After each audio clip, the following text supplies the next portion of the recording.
सो ये वीडियो में आज मेरी फ्रेंड, मेरी क्लोजेस्ट फ्रेंड, मेरी फैमिली, मेरी सिस्टर दिव्या के लिए बना रही हूँ। दिव्या भटनागर के लिए,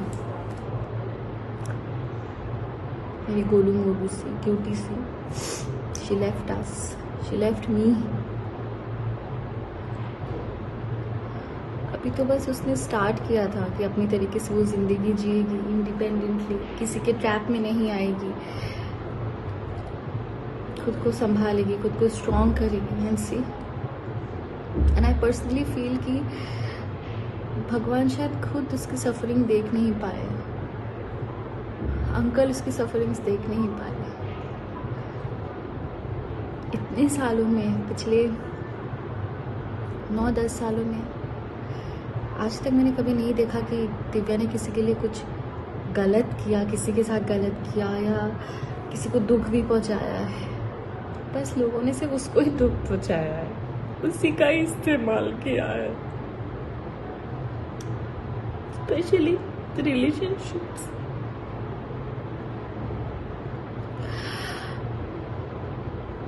ये हर एक लड़की गलती करती है, एक रिलेशनशिप से गंदे से धोखा खाने के बाद कहीं से भी थोड़ा भी कोई सहारा दे देता है, वो लड़की बिना सोचे समझे उसे अपना सहारा मान लेती है, बिना उसका बैकग्राउंड जाने, बिना कुछ जाने।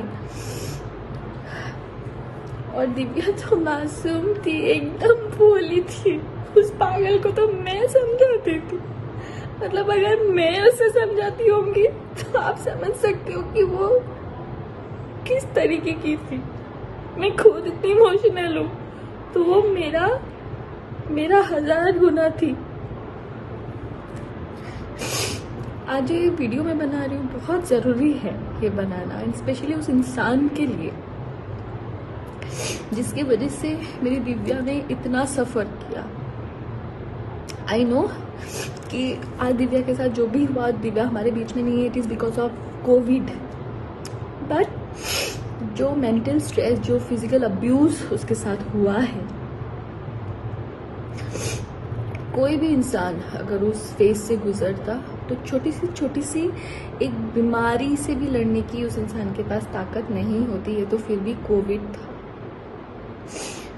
बहुत ही शराफत से, बहुत ही शांति से मैं आप सबको ये चीज़ बता रही हूँ, एंड स्पेशली टू यू गगन गबरू।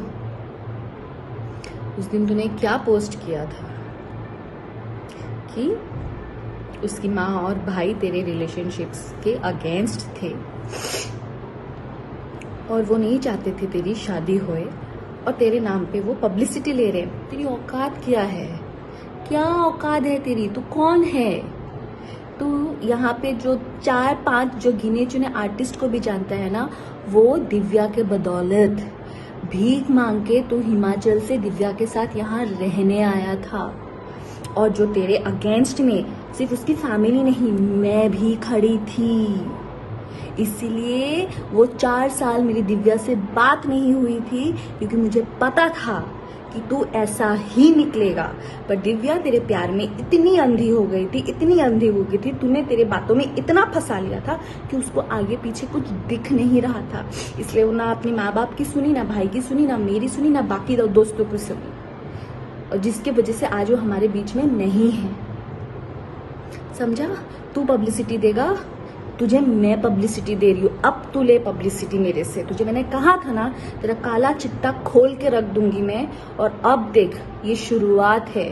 तुझे मैंने ऊपर से नीचे तक एक्सपोज नहीं किया ना, तो फिर तू बता मुझे।